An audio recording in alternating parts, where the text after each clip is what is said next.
जीवन में संघर्ष होना जरूरी है। हानि इसलिए जरूरी है कि हानि ना होगी तो लाभ का मजा ही ना आएगा।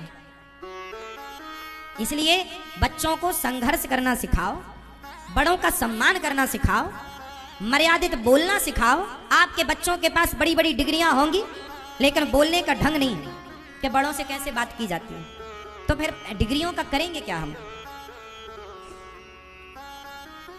जब बड़ों से बात करने की तमीज नहीं है तो क्या बात करें फिर, आपसे बताओ। इसलिए संस्कार देना भूल मत जाना साहब, बड़ा नुकसान होगा। अपनी बेटी को संस्कार दो, बेटों को संस्कार दो, अच्छे से बोलने का संस्कार, अच्छे से बात करने का संस्कार। घर में कोई मेहमान आए तो बच्चों के हाथ से भोजन परोसवाया करो। आजकल तुम्हारे बच्चों से भोजन परोसवा के देखना, इन्हें बनाना तो छोड़ो, परोसना नहीं आता। आप परोसवा लेना तुम्हारे बच्चों से भोजन, बाएं हाथ से परोसते हैं, बाएं हाथ से, बाएं हाथ से रोटी देते हैं। इन्हें ये नहीं पता मूर्खों को कि परोसना कैसे है। और ये गलती उनकी बिल्कुल नहीं है। आप मम्मी कुछ ना कर बेटी, कुछ ना कर, झूला झूल तू, कुछ ना कर बेटा तू झूला झूल, तेरा बाप कमा रहा है, कमा रहा है, तू झूला झूल। समय से जिम्मेदारी दोगे बच्चों को तो बच्चों के कंधे मजबूत होंगे। इसलिए समय पर तुम लोग तीर्थ यात्रा पे निकला करो थोड़े दिन के लिए, बच्चों को जिम्मेदारी देकर, ताकि पता लगे कि तुम्हारा बच्चा कितना मैनेज कर पा रहा है, कितना नहीं कर पा रहा। कर पा रहा है तो ठीक है, और नहीं कर पा रहा है तो जिम्मेदारी दो ताकि वो सीखे और सिखाओ। ऐसे नहीं, ऐसे काम किया जाता। समय पर बोझ आएगा ना तो कंधे मजबूत होंगे, और समय निकल जाएगा तब बोझा पड़ेगा तो टूट जाएंगे कंधे। जवानी, जिस दिन आपका बेटा पढ़ाई पूरी करे, ध्यान से सुनो, जिस दिन आपके बच्चों की पढ़ाई पूरी हो, जिस दिन, उसी दिन से बच्चों को काम पर लगाओ। ये काम करना है तुम्हें। बाप का काम संभालो तुम, बिजनेस तुम संभालो, व्यापार तुम संभालो, खेती तुम संभालो, संभालो, इसे बढ़ाओ। व्यापार को पिता ने इतना किया तुम और बड़ा करो, खेती को पिता ने इतना किया तुम और पढ़े लिखे हो, तुम्हारा बाप तो कम पढ़ा लिखा था, तुम ज्यादा पढ़े लिखे हो, तुम और बड़ा करो और बढ़ाओ, पढ़े लिखे हो। लेकिन गलती कुछ माँ बाप की भी है कि बाप कहता नहीं नहीं मैं ही जा रहा हूँ दुकान, तू घर बैठ। अब वो घर में बैठा मोबाइल चला रहा, मोबाइल चलाते चलाते किसी छोरी के चक्कर में पड़ गया। अब बाप कमा कमा के दे रहा है, वो सुरा सुंदरी में पड़ गया। अरे बच्चों को काम पर नहीं लगाओगे तो खाली दिमाग शैतान का। यदि व्यस्त हैं तो वो व्यस्त रहेंगे, अच्छा होगा, और फ्री हैं तो उनका दिमाग गलत जगह पर जाएगा, वो गलत होंगे। फिर मत रोइएगा कि बच्चा गलत हो गया। क्यों आपने जिम्मेदारी नहीं दी? हम तो जब 17 साल के थे तब हमारे ऊपर जिम्मेदारी आ गई थी। 17 वर्ष की उम्र में, जब हम 17 वर्ष के थे, हमें अपना पढ़ना भी था और पढ़ करके पैसा कमाना भी था और कमा करके घर देना था, क्योंकि घर में इतनी गरीबी थी कि घर पेट भोजन नहीं मिलता था। हम बचपन में भीख मांगा करते थे। जब भीख मांग के लाते थे तब घर में रोटी बनती थी, भीख ना मांगते तो घर में रोटी नहीं बनती। इस स्थिति से हम गुजरे हैं। गांव में भीख मांगते थे हम, गांव में घर घर जाकर के, यदि ना मांगते तो भूखे रहते। मांगना मजबूरी थी। उस स्थिति से गुजरते गुजरते गुजरते गुजरते कर्म नहीं छोड़ा, भगवान के आश्रित रहे हैं। जीवन में कभी हार नहीं मानी, जीवन में कभी पलट कर देखा नहीं। कभी हमने ये नहीं कहा कि हम ये नहीं कर पाएंगे। इस धरती में जितना कठिन काम हो आप वो हमें दे दीजिए, हम उसे करके दिखाएंगे। जो आपसे ना हो वो हम करके दिखा सकते हैं, क्योंकि हमारी डिक्शनरी में ना नहीं है। हमने अपनी डिक्शनरी से ना शब्द हटा दिया, हमसे नहीं हो पाएगा, हम ऐसा कभी नहीं कहते। हम सब कुछ कर सकते हैं। हमारी इच्छा शक्ति है तो हम सब कुछ क्या नहीं कर सकते? हम सब कर सकते हैं। और जितना हमें लगा कि करना चाहिए उतना भगवत कृपा ने कराया। बिहारी जी ने उतना कराया, जितने की जरूरत थी, जितने की थी उतना बिहारी जी ने कराया। हमने अपने दिमाग को, अपनी बुद्धि को सदा अच्छी जगह लगाया, अपने दिमाग को अच्छी जगह खर्च किया। बुरे कामों में बुद्धि नहीं लगाई कभी, बेईमानी में, गलत काम में बुद्धि नहीं लगाई। इसलिए संघर्ष मुझे अच्छा लगता। यदि मैंने बचपन में भीख ना मांगी होती ना तो आज मैं इतना मजबूत ना होता जितना मजबूत हूँ। मेरे जीवन के स्ट्रगल ने, मेरे जीवन की मुसीबत विपत्ति ने मुझे बहुत मजबूत किया। मैं हर हालात से लड़ सकता हूँ, हर हालात से मैं लड़ सकता हूँ। मैं कभी घबराता नहीं हूं। कितनी भी चुनौतियां आए, अरे अब क्या चुनौतियां आएंगी, जितनी आनी थी खूब आई और खूब मैंने उनका डट के सामना किया। हमारे जीवन में जितनी चुनौतियां आई मैं उतना मजबूत होता गया। मैं हारा नहीं। क्या नहीं आया? अब आप सोचिए कि जीवन में जीरो से आदमी भीख मांगने से जो आदमी चला हो, क्या चुनौतियां नहीं आई होंगी?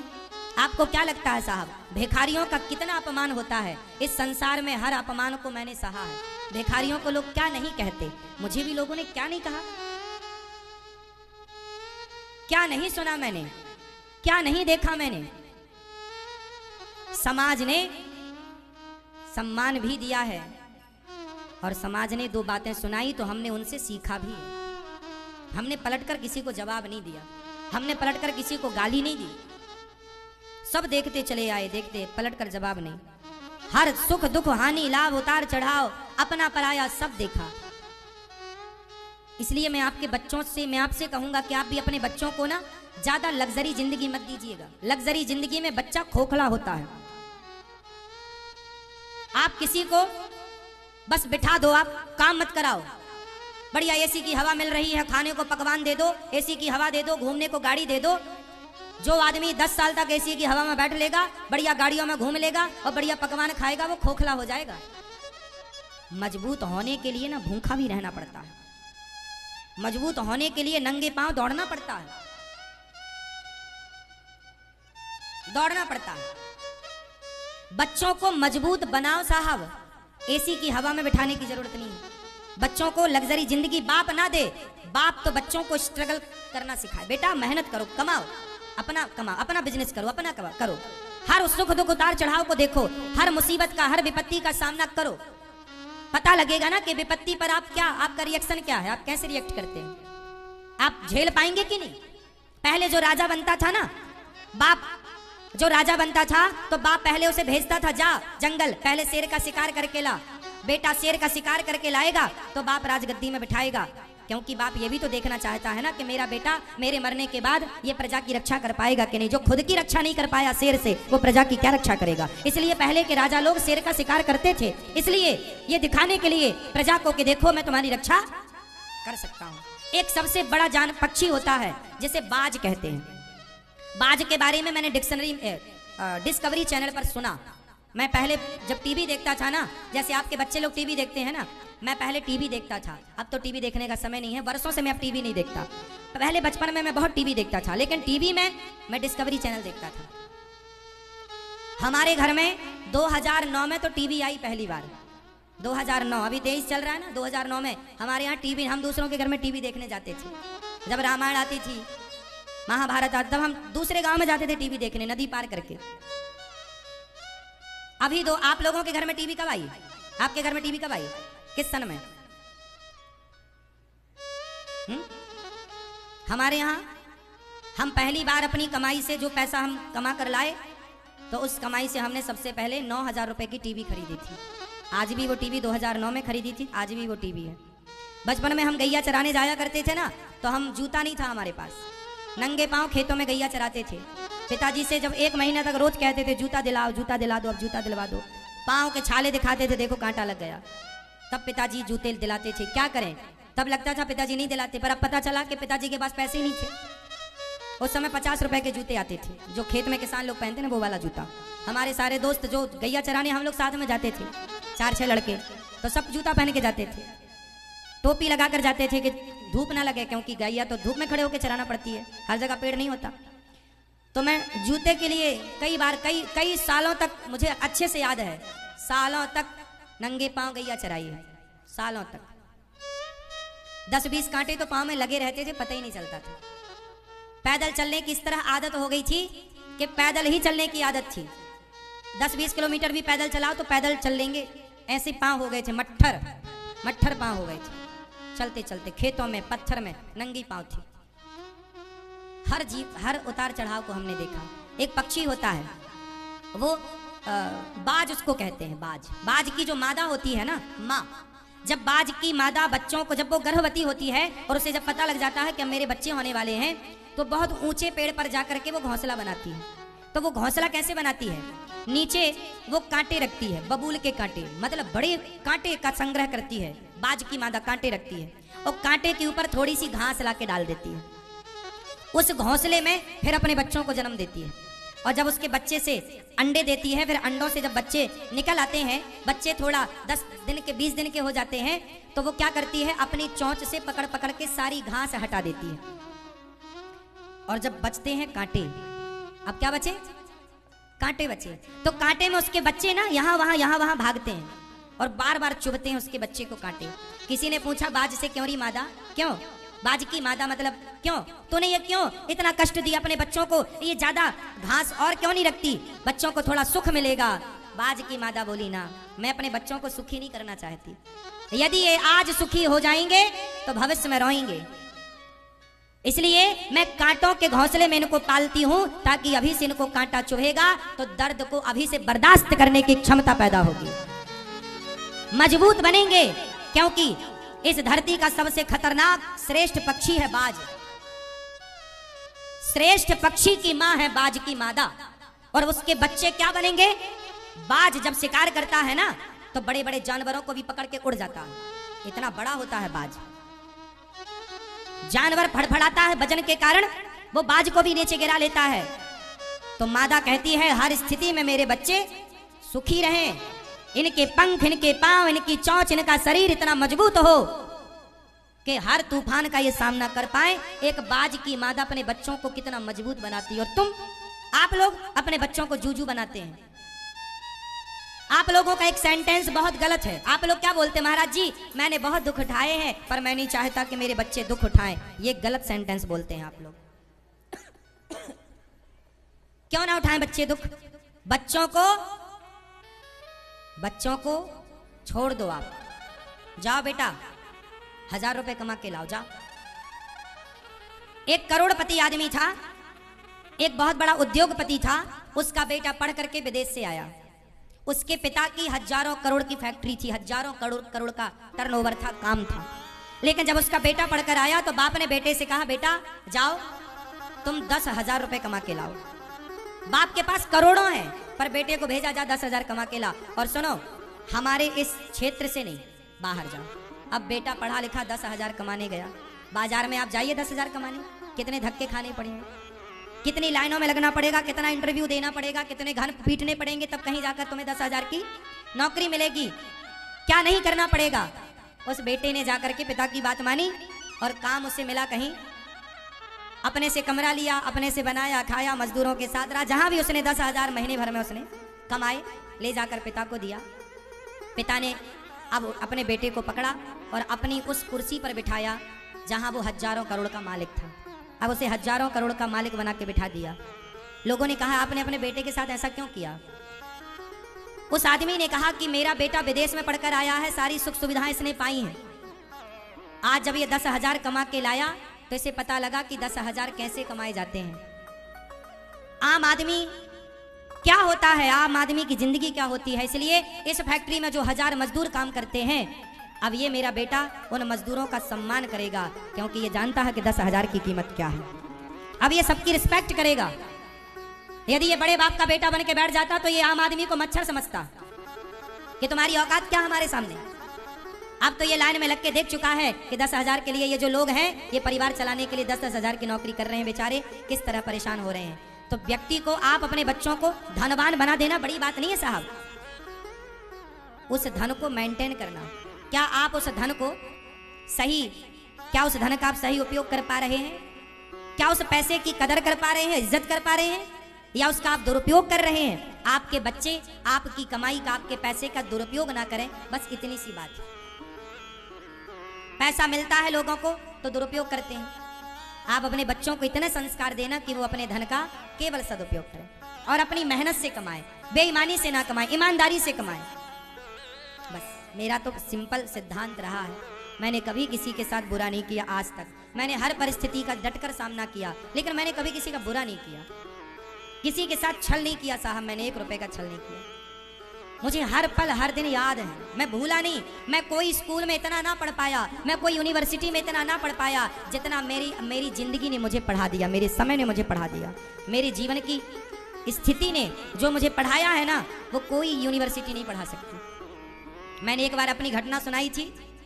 देखो जीवन में एक मेरे साथ घटना, मैं पढ़ने के लिए 5वीं क्लास तक मैं 8वीं तक ना 7वीं तक सरकारी स्कूल में पढ़ा हूँ। हमारे गांव में 5वीं तक स्कूल था, दूसरे गांव में फिर 10वीं तक स्कूल था, मैं वहाँ पढ़ने जाता था। एक बार हम दूसरे गांव में गए पढ़ने के लिए, वहाँ से छुट्टी हुई 4 बजे, हम लौटे तो वहाँ से ना 2 किलोमीटर गांव था, तो बस चलती थी तो हम लोग रुक जाते थे, बस आएगी बस में बैठ के जाएंगे। बस में पीछे लटक जाते थे, किराया ना देना पड़े। बच्चे तो बच्चे होते हैं, हम भी उस तरह की मस्ती करते थे, घुस जाते थे चुपके से बस में, और 2 किलोमीटर था, अगला स्टॉप गांव था, वहाँ बस रुकती, उतर जाते। बहुत सारे बच्चे थे, बस वालों को भी पता था कि इनसे बच्चों से क्या किराया लेना, हम लोग नहीं देते थे किराया। कभी वो किराया मांगता था, उस समय तो चवन्नी चलती थी, उस हमारे टाइम पे ना चवन्नी चलती थी, 50 पैसे चलते थे। पंजी भी चलती थी, हमारे समय पे पंजी 5 पैसा चलता था। पंजी की एक गोली आती थी मीठी वाली, चूसने वाली, 1 रुपए की 20 गोली आती थी, हम लोग ले आते थे, जेब में भर लेते थे, चूसते रहते थे। हमारे टाइम पे पंजी की गोली आती थी। और एक बिस्किट आता था 1 रुपया का, आर के बिस्किट, छोटा इतना बड़ा बिस्किट आता था। पार्ले जी बड़ा महंगा था, पार्ले जी खाने की औकात नहीं थी तब। पार्ले जी तब भी 5 रुपया का था, 4 रुपए का। तो एक बार मैं गांव आ रहा था, शाम को क्या हुआ कि समोसे की दुकान थी, तो समोसा खाने का मन हुआ। समोसा 1.5 रुपए का था और मेरे पास लगभग 1 रुपए थी। मैंने बोला भैया 1 रुपए ले लो, समोसा दे दो। तो समोसे वाले ने समोसा नहीं दिया। मैंने कहा भैया दे दो 1 रुपए का समोसा। बच्चे थे, अब 6वीं पढ़ते थे उस समय, हम 6वीं क्लास के बच्चे थे, तो कितने बड़े थे हम। तो समोसा मांगा, उसने नहीं दिया, तो हमने जिद की 1 रुपया ले लो भैया दे दो। तो हम उसकी दुकान में बैठे थे, उसने हाथ पकड़ के बाहर कर दिया, चलो बाहर यहाँ से। उसने बाहर कर दिया। तब से हमें सबक मिली कि जितनी औकात है, जितना चादर है, उतना ही पांव पसारना चाहिए। मतलब जीवन में अभाव क्या होता है ये मैंने खूब देखा है, एक एक चीज का अभाव। मेरे पिताजी ने आखिरी बार मुझे केवल मेला घूमने के लिए 2 रुपए दिए थे, ये मुझे याद है। मैंने अपने पिताजी से पैसे नहीं मांगे, जब से होश संभाला उसके बाद कभी पैसे नहीं मांगे पिताजी से। जो जो शौक था उसे फिर अपनी कमाई से पूरा किया, कोई बोझ नहीं बना मैं अपने बाप पर। आपके बच्चों से इतनी प्रार्थना करूंगा, अपने बाप पर बोझ मत बनिए बस। कामयाब बेटा वही है जो अपने बाप पर बोझ ना बने, वो कामयाब बेटा है। आप सफल व्यक्ति हैं। सफल व्यक्ति कौन होता है? सफल व्यक्ति उसे मान लेना चाहिए। बताइए सफल व्यक्ति कौन है आपके हिसाब से? किसे आप कामयाब मानते हैं? फटाफट बताइए, कामयाबी की परिभाषा आपके हिसाब से बताइए। सबसे पूछूंगा, तैयार रखना परिभाषा, शुरुआत आपसे। कामयाब व्यक्ति आप किसे मानते हैं? आप बताओ चश्मा वाले भैया, कामयाब व्यक्ति आप किसे मानते हैं? हाँ हाँ, दिन भर का हो, निर्भर, सेल्फ डिपेंड हो, ठीक है। आप बताओ, सेल्फ डिपेंड की भी कोई परिभाषा करके बताओ सेट, हम बताएंगे फिर। अभी भैया आप बताओ, दादाजी बताएंगे, कामयाब व्यक्ति आप किसे मानते हैं? क्या है, कौन है कामयाब आपके हिसाब से? चलो अब मैं बता देता हूं, समय कम है आप लोगों से पूछने का। जो मैंने अभी तक जाना, मेरी उम्र का तजुर्बा है, अब ये परिभाषा कहीं लिखी नहीं है, मैंने अपने से तैयार की है कि भाई जो मुझे लगा, मैंने, हो सकता मेरा मानना गलत हो तो आप इसे सही कर सकते हैं। मेरा मानना है कि जो व्यक्ति अपने पिता पर निर्भर नहीं है, जो अपनी गृहस्थी अपनी कमाई से करता हो, चलाता हो, जो अपनी माँ और अपने पिता को भी अपनी कमाई की रोटी खिलाता हो, जो माँ बाप के धन की रोटी माँ बाप को ना खिलाए, जो अपनी मेहनत अपनी कमाई की रोटी अपने माँ बाप को खिलाए, अपनी कमाई की रोटी अपनी पत्नी को खिलाए, अपनी कमाई से अपने बच्चों को पढ़ाए लिखाए और उसके ऊपर किसी का कोई विशेष दबाव ना हो, जो अपनी कमाई से अपनी मेहनत से अपने लिए घर बना ले, अपनी मेहनत से अपने माँ बाप का अच्छे से अच्छे हॉस्पिटल में इलाज करा ले, अपनी माँ बाप की वो सेवा कर ले, अपनी माँ बाप की दवाई इलाज के लिए किसी पर निर्भर ना रहे, जो अपनी गृहस्थी के काम अपने से कर ले, किसी के सामने उसे हाथ ना पसारना पड़े, बस उसी को आप कामयाब समझिए। किसी के सामने उसे हाथ ना फैलाना पड़े, बाप के सामने भी हाथ ना फैलाना पड़े, उसे आप कामयाब मानो। वो कामयाब है कि वो सेल्फ है। उसे बच्चों को पढ़ाना है तो दूसरों का मुंह नहीं देखना पड़ेगा कि भैया तुम पैसे दो, फिर पिताजी जरा पैसे दो, फीस भरे मत। नहीं, हम पढ़ाना, पैदा किए हो ना तुम, तो तुम ही तो पैदा किए हो, तो पढ़ाएगा बाप क्यों? तुम पढ़ाओ अपने बच्चों को, या फिर पहले अपने आप को योग्य बना लेते फिर बच्चे पैदा करते। किसी पर भार क्यों बनते हैं आप लोग? बाप पर भी भार नहीं बनना चाहिए मेरा मानना। क्यों जी, क्या कहते हैं आप लोग?